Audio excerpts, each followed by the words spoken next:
All right then, Bundesliga fans, this one's got tension, it's got tactics, and it's a classic top versus bottom setup. Dortmund head to the the Voith Arena, chasing early momentum. Heidenheim, they're still hunting their first win of this new Bundesliga season. Niko Kovac has reshaped the midfield. Dortmund's wide play is clicking, and Heidenheim, well, they need a spark. Let's break down the respective lineups, the tactical matchups, and whether the underdogs can indeed pull off a shock. Let's set the scene then with how we anticipate both of these football clubs to line up for this match. Let's take a look at the home side first. Yeah, Frank Smith's, is it that? Or is it that? Anyway, savage either way. Frank Smith's FC Heidenheim. Smith tends to set up Heidenheim in a 4-2-3-1. That's a classic gegenpressing formation. We anticipate Kevin Muller to be in between the sticks. That back four then, the left back or left full back, foreign back, lots of backs. On the right hand side, Marlon Bush. The two centre backs then, Gimber and Meinke. They were pretty much ever present last season. That's the 24/25 season. That Madfield? They're going to need some Madfield. That midfield pivot of Jan Schnoppner and Nicholas Dorsch. He likes a tattoo. You've got an attacking trio then of Matthias Honzak on the left. You've got Arjan Ibrahimovic, no relation to Zlatan, but he is on loan for the season from FC Bayern Munich, so it's worth keeping an eye on. Ibrahimovic, he plays on the right. In the centre, it's the creative meister of Adrian Beck. And then up front, our favourite, because we struggled to pronounce his name last season, but we've been rehearsing. He says it's Budu, got that bit right. It's the Georgian Budu Zivzivadze. That'll do, won't it, Gonzo? Zivzivadze. Now, the last time out, Heidenheim did lose 2-0 away at Leipzig. Heidenheim struggled to get out of their own half, and they offered very little threat in the transition.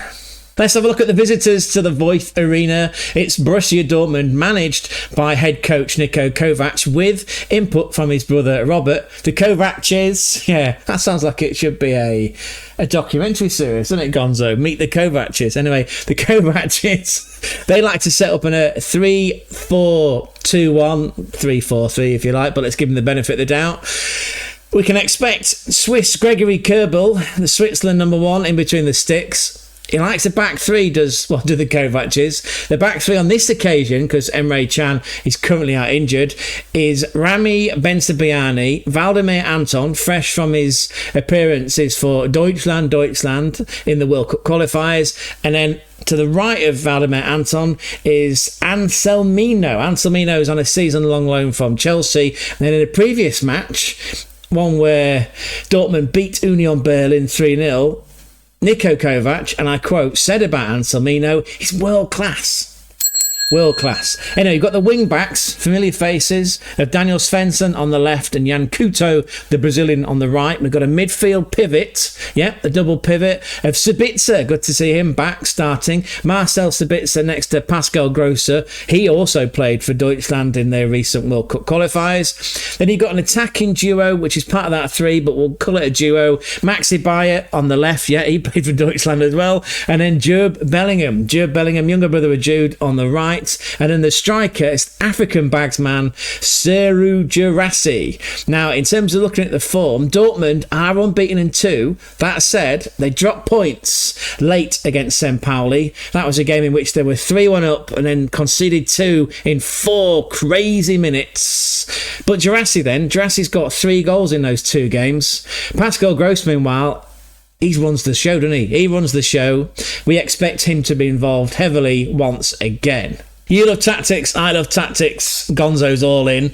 Let's talk tactics. Dortmund then, under Kovac, or the Kovac. I'll stop with that soon, I promise.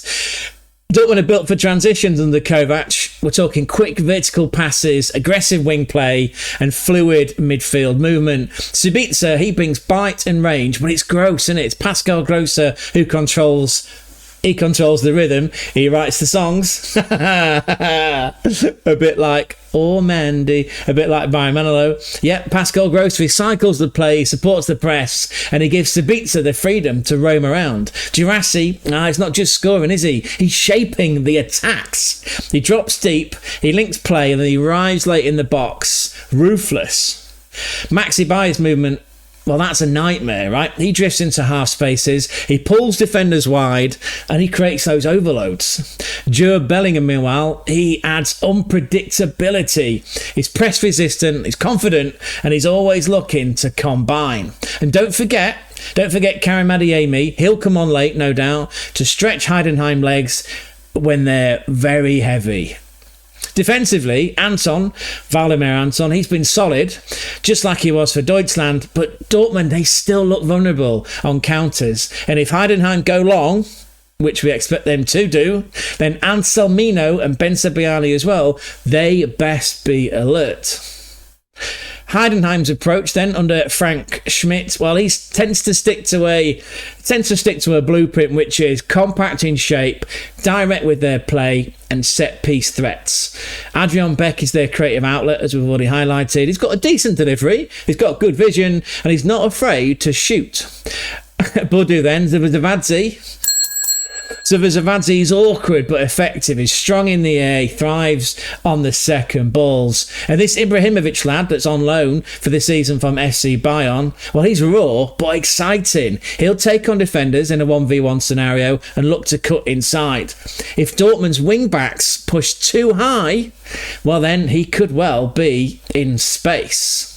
Where's the key battle then? Well, if Jan Schopner and Nicholas Dorsch can handle Dortmund's midfield rotations, well, if they don't, and Zivzivadze and Bellingham get time and space, this game could well be over very early. Looking at the head-to-head between the two sides, well, last season anyway, 24-25, Dortmund won them both. Last season at the Voith Arena then, Dortmund edged it 2-1.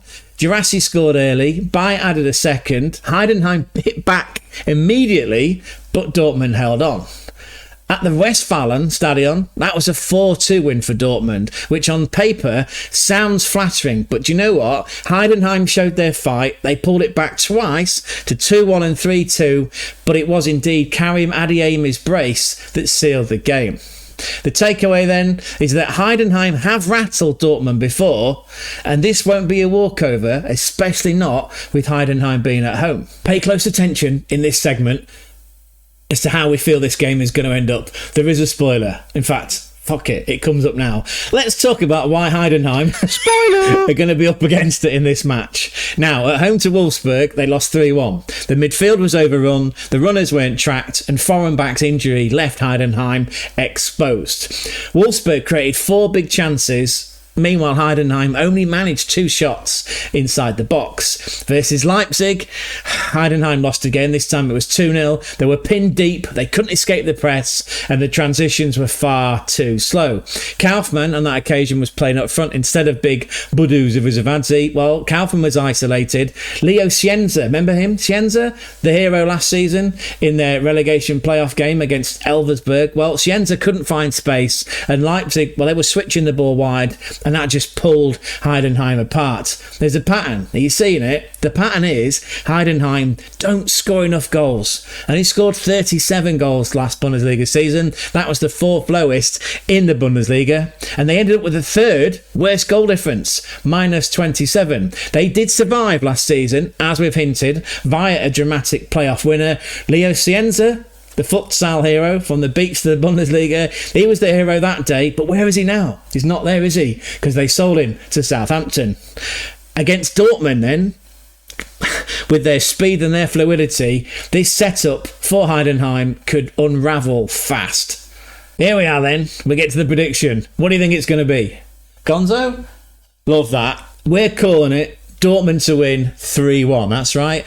We predict that Dortmund will beat Heidenheim 3-1. And why do we think Dortmund are going to dominate this one? Well, Guirassy makes scoring look easy. Maxi Beier's movement unlocks defences. Zivzivadze's, well, he adds control and bite. Pascal Gros, he writes the songs and he runs the rhythm.